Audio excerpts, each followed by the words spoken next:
Well, I don't know what will happen now. We've got some difficult days ahead. But it really doesn't matter with me now because I've been to the mountaintops. I don't mind. Like anybody, I would like to live a long life. Longevity has its place. But I'm not concerned about that now. I just want to do God's will. And He's allowed me to go up to the mountain. And I've looked over and I've seen the promised land. I may not get there with you, but I want you to know tonight that we as a people will get to the promised land.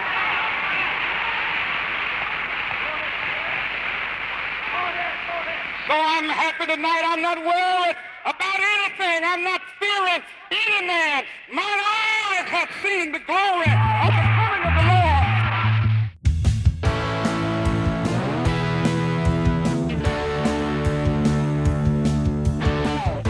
Our opening clip was Martin Luther King Jr. in his final speech delivered to a packed congregation in Memphis, Tennessee on April 3rd, 1968.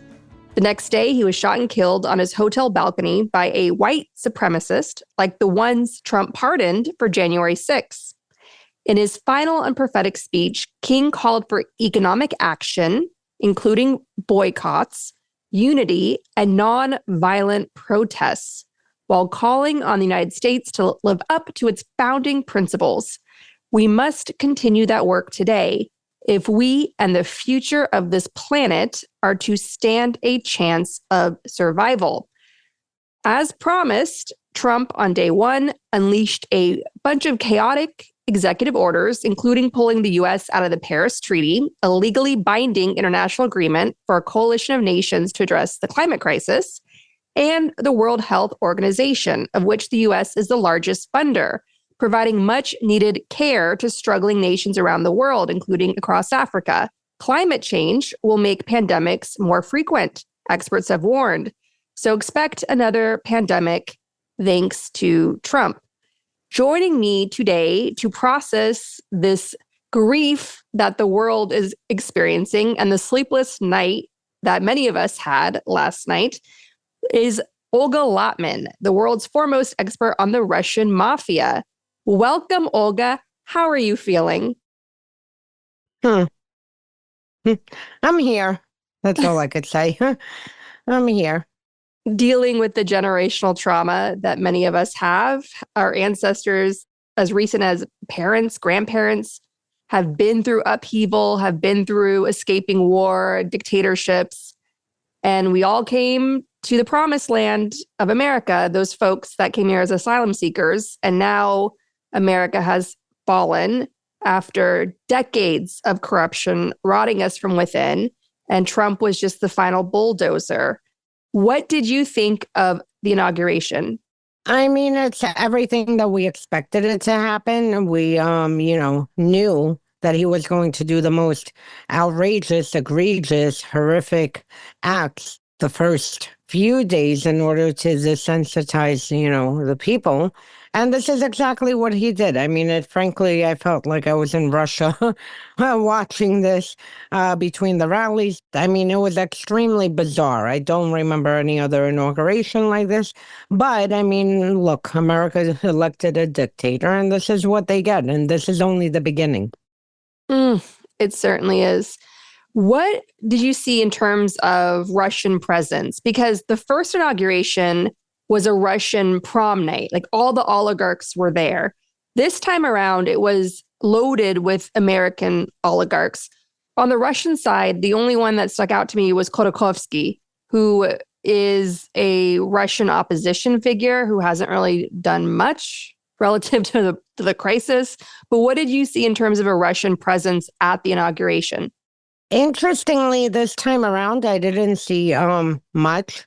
And interestingly, this time around, look, Russia wanted Trump in. They wanted Biden out. They made it very clear. They were running operations throughout the election including AI fake videos against Harris, disinformation operations, and, the bomb threats that were called into all the polling precincts on Election Day, causing more disruption.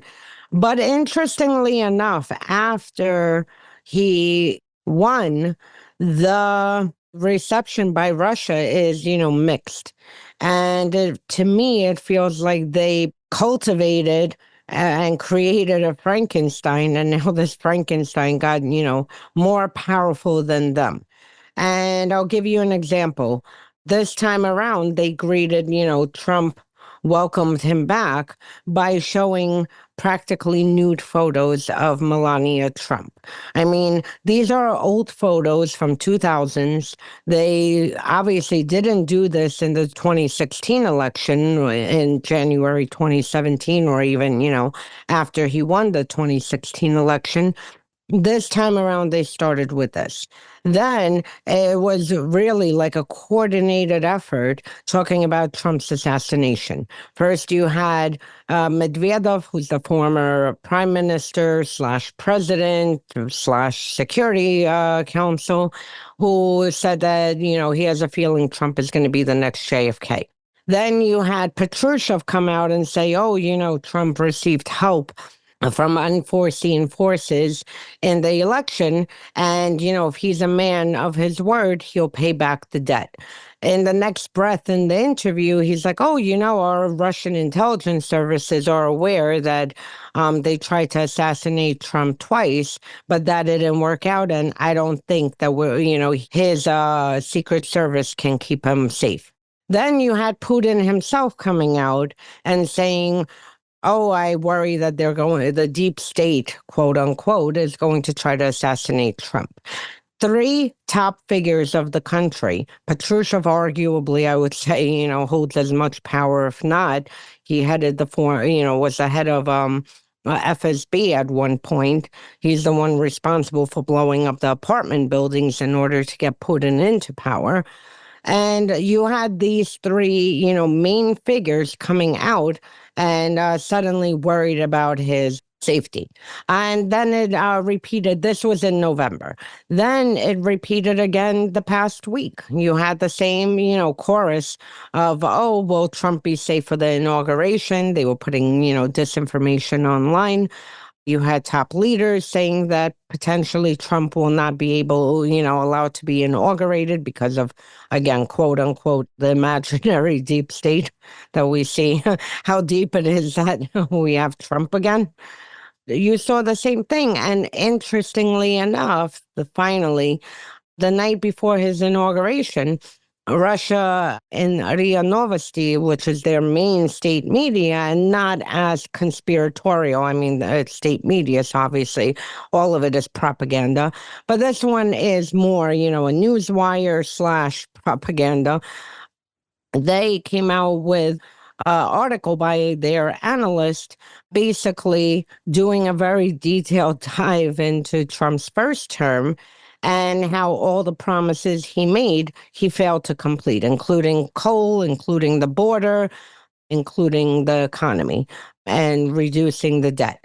So it was very interesting to see them doing like a hit piece that everything he promised the first time around, that it was a lie, he didn't do it, and he was a failure. They even kind of put jabs that Obama did this better and Clinton did that better.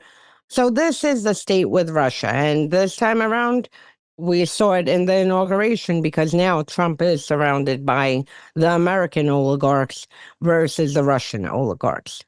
We had investigative journalist Gabe Sherman on the show last fall talking about his film that he wrote, The Apprentice, about Trump's mentorship by Roy Cohn, who he would go on to abandon. Roy Cohn made Trump who he is, and then Trump just left him when Cohn was dying of AIDS. And then he had the same sort of mentorship with Roger Ailes of Fox News, who he would also go on to abandon when Roger Ailes got into his trouble for all of his sexual harassment at that network. And so obviously the Kremlin must be attuned to this fact that Trump uses people on his way to the top and then discards them when he no longer needs them, especially when they are exuding weakness, as the Kremlin is. So today, Trump said that there needs to be some deal with Ukraine and Russia. Zelensky wants a deal. He's not sure Putin wants a deal, but Putin's invasion, which is costing 1 million Russian lives, is hurting Russia. So that's weakness there. Like Trump looks down on that weakness. So Russia should be scared that their decades of investment into the Trumps may not pay off with the world domination they were hoping for. It will certainly weaken the US from within and America's standing in the world, which I guess is a consolation prize. What are your thoughts on where things are going to go with Trump, Russia, and the invasion of Ukraine, and whether some sort of deal could be made this year? Because it's day one. It's day one, I want to say. He promised us on day one the war would end. And day one's ticking away. As I said, this is them creating a Frankenstein. Since the 1980s, cultivated him, flooded his businesses with millions, tens of millions of dollars, all his properties around the globe. And now they have lost control of him because whereas in 2016, when he came in, he was not sure. There were guardrails. He didn't know how the government works, and he was kind of getting a feel for it and wasn't able to accomplish his, dictatorial tactics that he wanted to. Now, they watched as he went through the campaign and every single secret of his was exposed. He was criminally charged with insurrection or whatever the legal terms of, inciting a mob to attack the Capitol. The sexual assault and rape cases in New York, and his supporters basically waved it off as fake news. So Russia right now is at a point that even if they wanted to release all the compromise they have, say they opened up the file right now and said, here, we helped him in 2016. This is everything we did to get him into power. This is what we did in 2020. This is what we did in 2024. His supporters would wave it as fake news. They wouldn't believe it. And at the same time, Trump is in control of all the agencies, so there's absolutely no one who would investigate or prosecute him. So this is why I say that they created a Frankenstein who got ahead of them. Now, as far as this, it was very interesting because Trump, on a very bizarre level, was playing psychological games with Russia yesterday because he is by no means on Ukraine's side. He, frankly, couldn't care less what happened in Ukraine, and no one should be confused with his statements, of any peace negotiations or whatnot, that he cares. But with Putin, he attacked the economy, and he said, he should have never started the war. Look at the economy. It's in shambles and this and that. For Russia, the most sensitive thing is how many people have died. I mean, if you look at their official records, I think it's at 7,000. The unofficial records are wounded and dead around, I would say, 750,000. Trump even went ahead and said 1 million Russian soldiers are dead. Not dead and wounded, just dead. So he kind of really, put Russia in its place by basically using all the talking points that usually drive them insane. So that was very interesting. As far as, with Ukraine, like I said, he couldn't care less. And frankly, the fact that anyone, Trump, I would expect this from, but anyone in the United States or Europe who are pushing for negotiation, what are we handing to Russia? We're going to give them Ukrainian lives and land for what? Because they stole it? This is appeasing a genocidal state. And it's incredible that the word negotiations even comes out. If someone comes and breaks into your house, murders half of your family, and then, one says, I want to stay here and I'm going to take, 1/3 of your house, are you going to negotiate with these people? Or if someone kidnaps, your children, are you going to say, okay, keep those 2 children and just hand me the other 3 back? So the whole negotiation concept is insane because Russia illegally launched a war in 2014, set up concentration camps in Crimea, in Donbass. In 2022, they launched a full-scale invasion of a sovereign neighbor, full-scale, attacking every city, bombing hospitals, bombing schools, bombing apartment buildings, and targeting civilians. Their targets are not military, nor have they been over the past 3 years. So the fact that anyone needs to sit in a table and negotiate with Russia for what? To thank them for carrying out genocide? And they themselves, if we're saying it's genocide, Russia themselves flaunted. They say that this war cannot end until every single last Ukrainian doesn't exist. I mean, this is all you ever see on Russian state news for well over a decade. That whole negotiation thing is insane. But we'll see where it goes. I mean, Trump obviously is giving Russia a run for its money. This time he didn't come back into power to basically say, here, I will carry out all your duties. And frankly, this time he looks, like the imperialist Putin on steroids, because he has control of the American military and the American agencies that have, the highest technology, the highest, military equipment and whatnot. So at this point, it's scary because we have like Putin 2.0 now heading America. Trump has pardon power and he has immunity thanks to that vile Supreme Court case of last year. And so that gives a cover not just for his own crimes, but the crimes of his family, his inner circle, his stormtroopers that he's just released from prison. Obviously, they're not immune to state crimes, but this is new terrain. This is a new frontier for us here in America. It's basically a legalized dictatorship that's taken form. Thank you, Merrick Garland, for that and clinging to your norms when the Russian operation of MAGA was just trampling all over them. I want to just ask you about one of the most chilling aspects of Trump's speech over this inauguration hellfire weekend. He was going on and on about manifest destiny. America will expand its territory. They're seriously moving forward with Greenland. There's a Republican who is putting up legislation for Greenland. Manifest destiny, that was this romantic term for American expansion across the West, which they used to justify the genocide of Native Americans.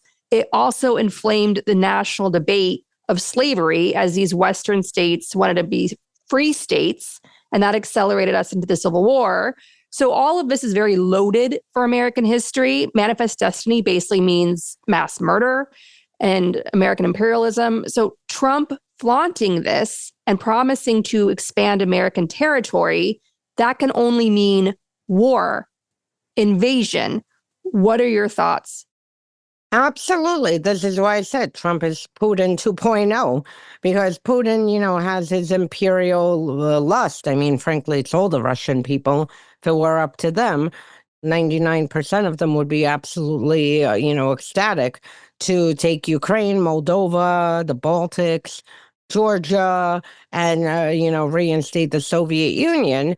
And Trump, like I said, is Putin 2.0. He has the same exact imperialist mentality. And frankly, he wants to turn America into not only part of the axis of evil, but also into an imperial country where we are taking territory by force. I mean, he is taking America back to, hundreds of years ago.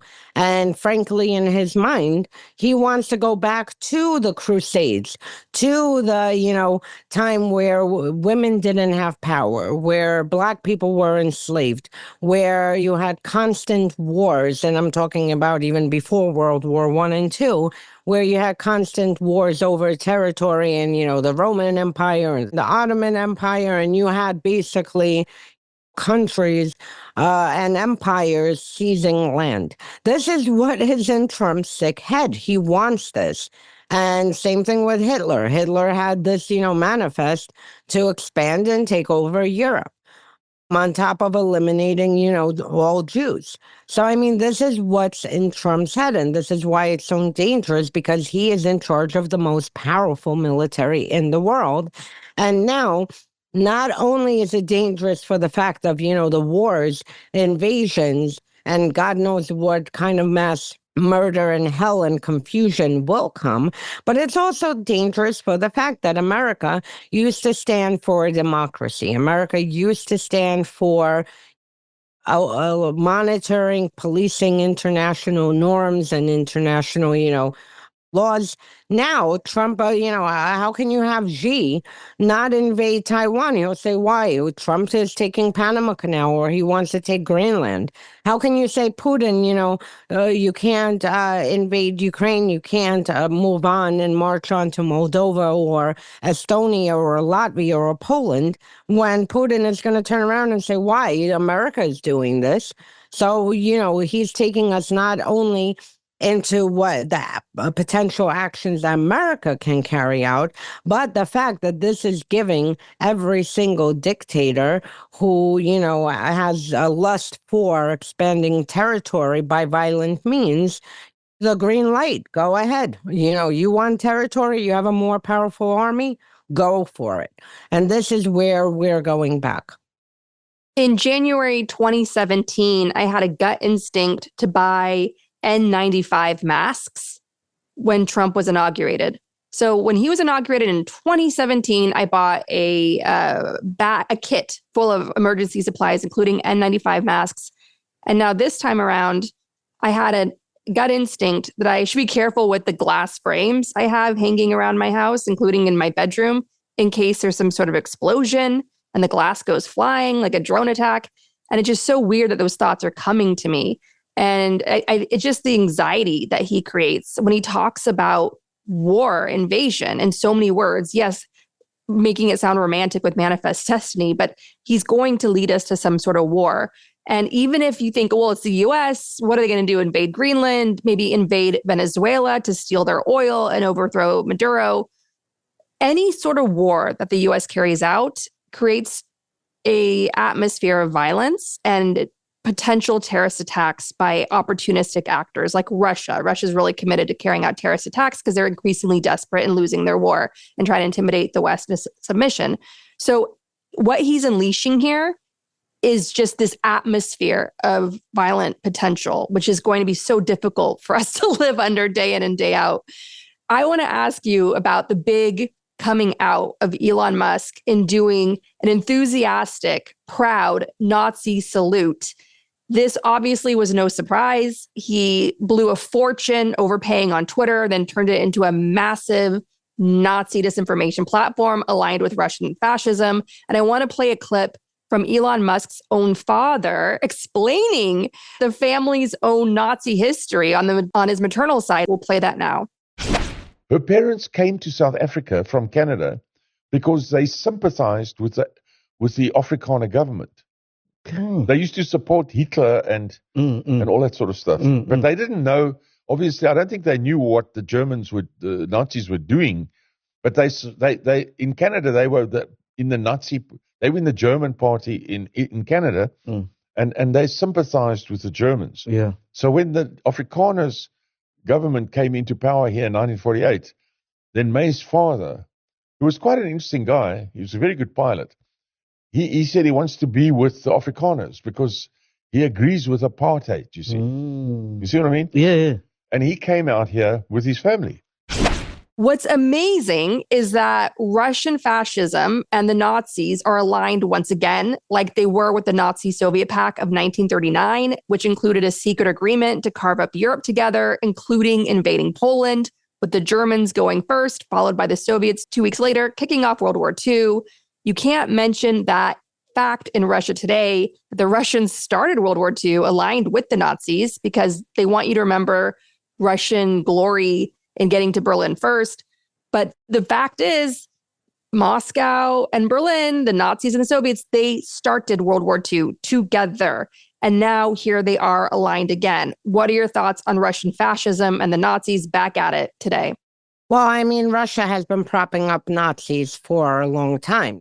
They used that premise of invading illegally and launching a full-scale invasion of Ukraine, of denazifying Ukraine. Meanwhile, you have a lot of nationalists in Russia and a lot of units that have been operating in illegal territory in Ukraine who helped Russia sees, Crimea and Donbass, who are Nazis, who actually have Nazi tattoos, who have made videos aligning themselves with Nazis. The famous Wagner group that Russia uses, as their mercenary group to overthrow leaders and to commit mass atrocities, mass murder, wipe out villages across Africa, and what they've done in Ukraine and Syria. The founder was a lieutenant colonel. His name was Utkin, and the reason he named Wagner because of his love for Nazis and Hitler's favorite composer. And he had Nazi paraphernalia tattooed on his neck.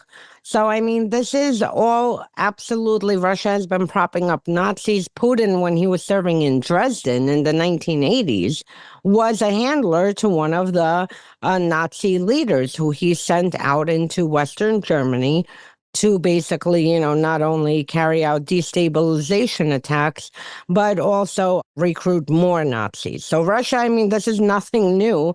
Russia, since the beginning, has been supporting Nazis. And they've also been propping up the Nazis in the United States. I mean, there was a forum that was run, I think it was set up in 2010 or 11, and it basically was a forum for all the Nazis worldwide. It was set up by a guy who was an FSB collaborator running this forum out of Moscow. And it collected all the Nazi groups and movements and leaders out across the world. The forum was shut down. I believe it was called Iron March. It was shut down in 2017. So, I mean, this is absolutely nothing new. And the fact that Elon is aligning with it is absolutely nothing new. And Elon is propping up, all the far-right movements across Europe in order to help overthrow that democracy and install, these fascist political parties, whether it be in UK, whether it be in Germany. This is what he's been spending his time post buying the White House and then buying himself a presidency. So, I mean, this will only continue. These forces will continue getting stronger. They have been at it already for a few decades. And that's it. And like I said, with Putin, this goes to the 1980s. So for all his Nazi talk, the man was a handler to a Nazi that he was, sent in the 80s to West Germany to assemble Nazi group, and recruit more Nazis. And Russia logistically has been, propping up Nazis. They also were bringing Nazis over the past decade from there was a German group, the Base. They were bringing them to St. Petersburg, to military training camps in order to train them how to carry out terrorist attacks and destabilization operations within Germany. And they've been doing this, frankly, across, across the West. Now you have Elon, who's adding to the component of the information space by handing them Twitter. And soon you're going to have TikTok, potentially under the control of Trump. So that's going to indoctrinate more youth and brainwash them, which is what I had warned. When Trump got interested in TikTok, I said, my goodness, in Russia, forget Putin. This is the Russian system. They start brainwashing you at 2 years old. I mean, you are fed, that you have to have loyalty to your motherland before you're even able to talk. And this is what you're indoctrinated with, until the point that you, as an adult, don't even question dictatorship or oligarchy or, and just accept this is your circumstances in life. You have to work like a peasant, and the king, whoever it is, whether it's Putin or, Patrushev or whoever is in power of Russia, it'll be the same exact thing. And this has been going on for centuries inside of Russia. That's exactly what we're witnessing, is the oligarchization of America, Russian style. The Republicans just blueprinted it and are repeating it here. And it's been decades in the making. For Gaslit Nation listeners, we did a whole deep dive on Christian nationalism, and that was focused on the documentary Bad Faith, which everyone should watch, about how the right-wing evangelicals see Trump as God's imperfect vessel, and he's part of prophecy and all that. And in that interview with the director, and I'll link to it in the show notes, that he talks about how back in the 80s, these Christian nationalist leaders that built this movement that gave rise to Trump were looking for a strong man in the Soviet Union. And they were really attracted to Russia and the strongmen across the Soviet Union because they saw it as a model of what they could then build in the US. So this all began even before Orban and Hungary, when they all became fanboys of what he was doing there. And I want to say to all those folks who are going through the stages of grief and they're at the bargaining stage where they're trying to convince themselves this isn't going to be so bad, how is this going to impact me? As Olga and I have both said in our work, look at Hungary. The quality of life there has collapsed under Orban's corruption. So yes, this is going to impact everyone, no matter how rich, privileged, white you are. Dictatorship, wannabe dictatorship comes for everyone, just with the steady decline of quality of life, which has already been taking place in the US under the burden of Republican tax cuts and at the expense of social safety nets and so on, with our average quality of life declining. One of the reasons why Trump is here is because Republicans have been persistent in getting the Voting Rights Act on the Supreme Court in the states, making it harder to vote, passing voter ID laws. And just in 2024 alone, Brian Kemp, governor of Georgia, carried out the Klan's playbook in suppressing the vote in Georgia. The Russians helped with calling in bomb threats all across these battleground states. And on top of that, you had Elon Musk doing some questionable things, right? Getting called in by a judge, trying to bribe voters and so on in Pennsylvania. And there are also questions that are still unanswered about the tabulation of votes. And there was a nonprofit that we've interviewed here on the show, and we mentioned their work in the lead up to November. So we were running stuff during the election before we knew the outcome, warning that MAGA was trying to steal it out in the open and the DOJ was letting them. In this inauguration weekend, Trump thanks Elon Musk for his help with vote tallies, and I'll play a clip of that.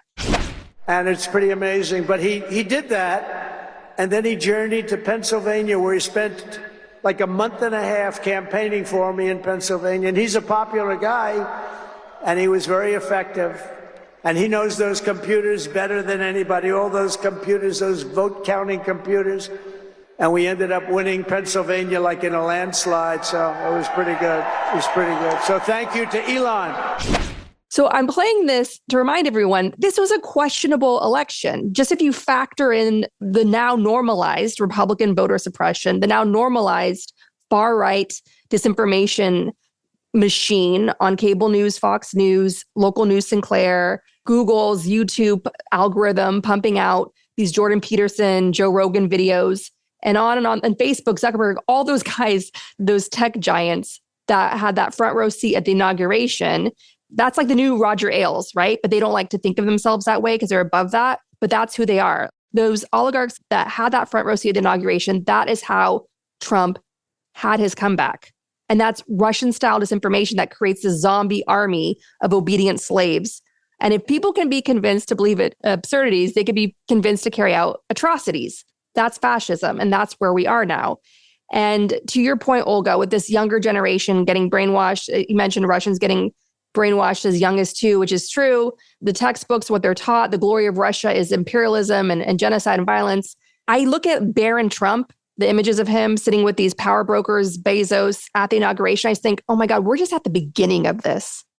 I'm a little bit more hopeful because I always am. And yes, look, what led to Trump's return was a combination. I mean, it was, a decades-long Russian disinformation operation combined with Republican disinformation operation, combined with voter suppression and a whole host of things. The problem is this time around, whoever they would have run, they would have had a problem because all incumbent sitting leaders were getting slammed and basically thrown out across Europe and we saw here because of the backlash from COVID, the conditions after COVID, the instability, the job losses, the business losses, the inflation. Look, you had 1.5 million more people who voted for Trump. I guarantee you, this is not his base. These are people, the majority of them, who woke up. They're not going to be loyal to Trump. They're not loyalists. They're not, I don't even think, as much brainwashed. They are just not politically savvy. But they woke up, every day for the past few years. And frankly, the world did feel unstable. You have a war in the Middle East. You have a war in Europe. You go to the grocery store, $100, you walk out with like a little tiny bag of stuff. Your bills are through the roof, and if you're not paying attention to politics or democracy, or just frankly not involved and detached completely from it, and just, on election day, go and say, well, let me take a look at these people and go and, vote for it.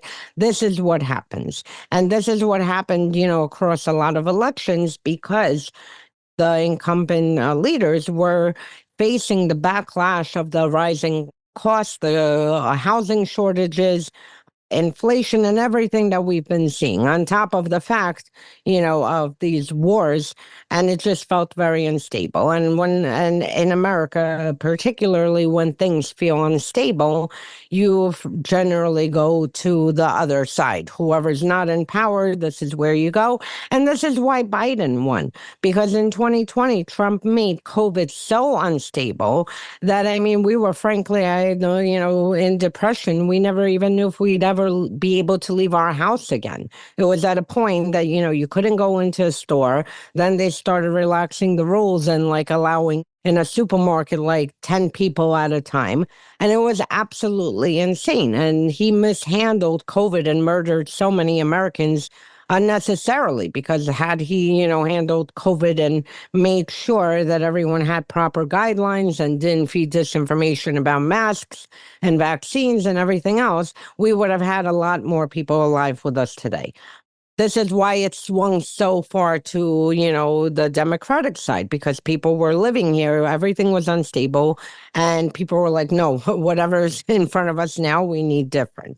So that is why I'm more hopeful, because you have the obviously very loyal Trump base, but then you have the people in between who voted, which is a good chunk of them, definitely more than 1.5 million, who voted for Obama, then voted for, Clinton, voted for Biden, and then voted for him for the first time. So these people, obviously, when they realize that he lied to them and their eggs are not getting cheaper, if anything, they're disappearing, and, their energy costs are not going to improve, their life is going to be more chaotic, these people are definitely going to swing back the other way.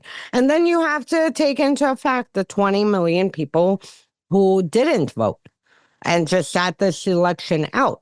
And the problem is that this is a twofold problem, because you had Democrats who have the most awful messaging. I am not blaming anyone for the results. I'm not blaming the Democratic Party. But, in this case, Biden has achieved so much. And I guarantee you that 9 out of 10 people have no blessed idea about the infrastructure bill, no blessed idea about all the money he invested into climate change and, all the programs, no idea into the chips and bringing jobs home. And they just didn't know about this. And why didn't Democrats message it better? I've heard about, even like normal Americans who support Ukraine say, oh, we're putting so much money in there.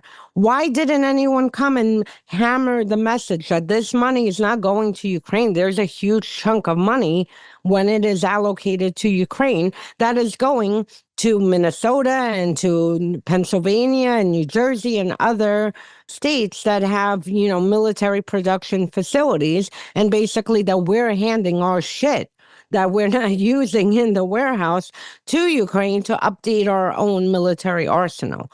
This should have been messaged and so strongly and pushed back that this is creating American jobs. This was, money being invested into America's military infrastructure. And instead of having dusty tanks, 10, 12-year-old technology, they were now going to be upgraded to modern technology. So this is where Democrats really need to focus on sharpening their message. They do a lot of good. You need people to know it. And you need to make sure, to get this message out. But whoever it was, it was just so much instability that, I follow this, you follow this. But I can tell you personally, my gas bill, I mean, at a time where normally it's supposed to be $50 is $150. Am I going to go vote for a fascist, for that extra 100? Absolutely not. I'd rather, freeze from hypothermia in my house to lower the heat. But a lot of people don't understand the threat that he posed, and that's it. So, I am more hopeful in that, and I am hopeful because Americans are resilient. Americans, had their own revolutions. Americans, had so many movements, and unfortunately, we are going to see absolute hell. I mean, we're going to see things that America has never seen before, or at least not in this lifetime. But at the same time, I'm hopeful that with this, people will rise back up, and then, we'll again move forward and make progress as a country now that we're dealing with basically all the skeletons that just keep resurfacing every, several decades. Yeah, no, we could do an entire episode of what the Democrats got wrong. And one thing I'm really furious about is with this disinformation echo chamber, all the trash talk that goes on, it becomes just noise. And so when you see Biden stiffly walking around, sort of stuttering, and he's been very transparent about his heartfelt struggle of overcoming a stutter and how inspiring that is to all those living with one, you sort of had to weigh it during the election, being like, okay, yeah, he's old, but at this point, like a white male corpse, we need that corpse to stay in office because that will be Trump. They'll vote for this white man. There's even a voter in Pennsylvania who said that I will vote for Biden's dead body over Trump, right? So that's kind of what we were like white knuckling there. But now the reporting is coming out that Biden's inner circle was covering up the fact he was out. He didn't have what it took. It's just crazy. But that makes me furious because this, you know what this is? This is classic scapegoating instead of Democrats, sitting down quietly, not publicly, hashing it out, quietly figuring out how do we, one, improve our messaging, and two, get to the basic voters, not a month before Election Day, but to the working people across the country throughout the time. And it should be from grassroots level. I mean, you freaking build a Biden-approved infrastructure plan. Every single Republican town is getting bridges and new roads, and freaking Republicans who voted against it are saying, oh, look what we did. No, you didn't do it. You voted against the bill, and you should have Democrats locally in that town saying this is the work of the president who's sitting in the office right now, and then show from the government website the signatures, the votes, to show that Republicans who are representing those constituents said, no, we are not approving this, hateful infrastructure bill. And this is where, so Democrats need to work on messaging because, like I said, they do a lot of good. And the two things that I personally, I'm not a political person at all. Frankly, I don't like politics. National security is my, foray. But they need to, one, clean up their messaging, and two, speak with people, speak with the voters. Don't speak at them, speak with them, connect with people. And again, it has to be done grassroots, not someone sitting in some kind of PACs in DC. It has to be regular Democrats in, whether it's school boards or whether it's, in local small towns, saying this is the work of our thing. And at the same time, pointing out that everything that is going to happen as of yesterday is the work of Trump, because now you have a trifecta, and I don't care what happens in this country. If a bridge collapses, this is on Trump. And that's it. And Democrats need to make it very clear that this is Republicans, and that's it, because too many people are under the impression that Democrats have done nothing or too busy battling woke issues. I mean, what is woke about making sure that Medicare, that insulin is $35, which, by the way, got repealed yesterday. So, right now, if I was a Democrat, elected or unelected in any town, I'd be knocking on every senior citizen's home and saying, guess what? Your $35 insulin no longer. Guess who repealed it? Here's the executive order. You could check for yourself. Same thing yesterday. I mean, not even 1 hour into the White House, and Trump removed the whitehouse.gov in Spanish. Every single Spanish person across this country should be infuriated. That why? This is the first thing. We have wars raging. Trump is the one who painted the border as a mess. You have inflation through the roof, which is a lie. You have eggs at, $10, $30, which soon will be with the bird flu that he's going to mismanage. But he's the one who painted all these emergency things. We have terrorists coming and this and that. The first thing they do is remove the Spanish language from the White House website. I mean, come on. I just want to say Elon Musk's hard-on Nazi salute moving into the White House makes me wonder if we even get a free and fair election again. Maybe we'll have the pageantry of it and dictator Trump will get like 99% of the vote like dictators do. It's up to us. People asked me, after November, will Trump leave after 4 years? Trump will stay as long as we let him stay. It's up to us. We are the people. There are a handful of people compared to the 330 million people. You have, 5 million people in this country who are dedicated to saving democracy. They will be out of there. Someone like Trump in Ukraine, if he even did a third of that, they would have chased him out. He would be running across the Russian border into Russia will freaking save me with his little, shirt on his back and a little suitcase. I mean, it's how much we allow him to get away with, and it's how much we allow them to get away with. I am confident Americans will rise. They just need to do it quicker rather than later. But also with Americans, I have a feeling that, they'll be affected and start being active when it hits their household. And then from there, I think if we allow him now to rig an election, then stupid us. That's it. What can we do? I mean, if you have Moldova, who Russia is literally has a whole FSB unit for decades. I mean, this and then under the Soviet Union, same thing. Decades. Oh, imagine taking a branch of the CIA focused specifically on a country, and all they do is try to bring it back into its sphere of influence and, overtake Moldova. If Moldova can not only vote in a pro-Western president, again, re-elect her, after Russia ran operations to buy votes. I mean, I can't even begin to tell you. I wrote several articles on the extensive operation that they ran in order to try, one, to stop Moldova from putting into their constitution the referendum to go towards the EU, and two, because it was twofold. The second was they were trying to install their puppet president. If Moldovans can do it, and I mean, their infrastructure is more weak, their people are definitely more susceptible to brainwashing. And you saw it even by a close vote. It was half and half. Half wanted to move towards Russia, half wanted to move towards the EU. Luckily, it was by, several points that they decided the path towards the EU, and now it's enshrined like Ukraine did, over a decade ago, to put EU into the Constitution. So if they could do it, we can do it. I mean, honestly, it is up to us. So this is why I'm confident, because one, we're smarter. I mean, these people are frankly the most stupid group of people running around.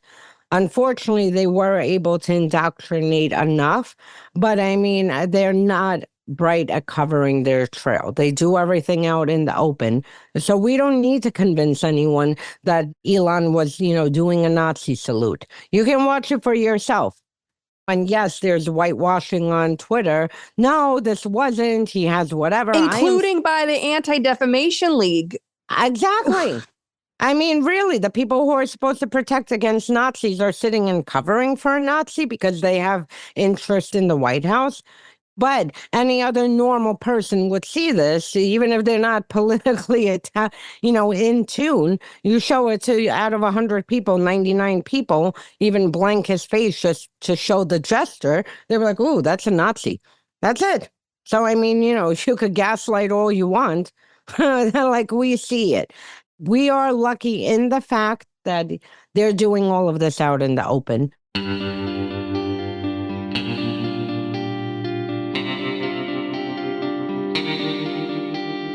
Want to join the conversation? Shape the show by becoming a member of Gaslit Nation on Patreon. Join our community of listeners for exclusive Q&A sessions, bonus shows, get all episodes ad-free, invites to live events, and more. Most importantly, connect with other listeners in our group chat and committees, planting seeds of change. Sign up at patreon.com/gaslit. Gaslit Nation hosts Resilience Political Salons every Monday at 4 p.m. Eastern. Can't make it live? Recordings are available to our community on Patreon. Salons are your space to vent, ask questions, and connect with other listeners who also really hate Nazis. To help Ukraine with urgently needed humanitarian aid, join me in donating to Razom for Ukraine at razomforukraine.org. To help refugees in conflict zones, donate to Doctors Without Borders at doctorswithoutborders.org. And if you want to help critically endangered orangutans already under pressure from the palm oil industry, donate to the Orangutan Project at theorangutanproject.org. Gaslit Nation is produced by Andrea Chalupa. Our editing wizard is Nicholas Torres, and our associate producer is Carlin Daigle. If you like what we do, leave us a review on iTunes. It helps us reach more listeners. And check out our Patreon. It keeps us going. Original music in Gaslit Nation is produced by David Whitehead, Martin Vissenberg, Nick Farr, Damian Arriaga, and Carlin Daigle. Our logo design was donated to us by Hamish Smythe of the New York-based firm Order. Thank you so much, Hamish. Gaslit Nation would like to thank our supporters at the producer level on Patreon and higher.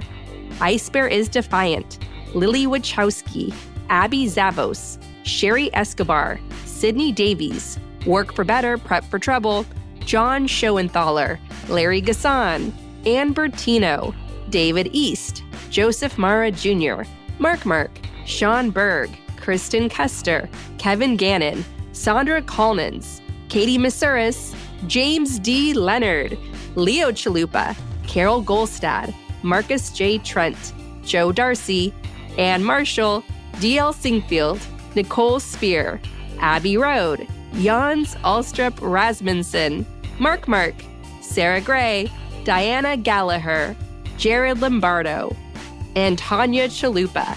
Thank you to everyone who supports the show. We could not make Gaslit Nation without you.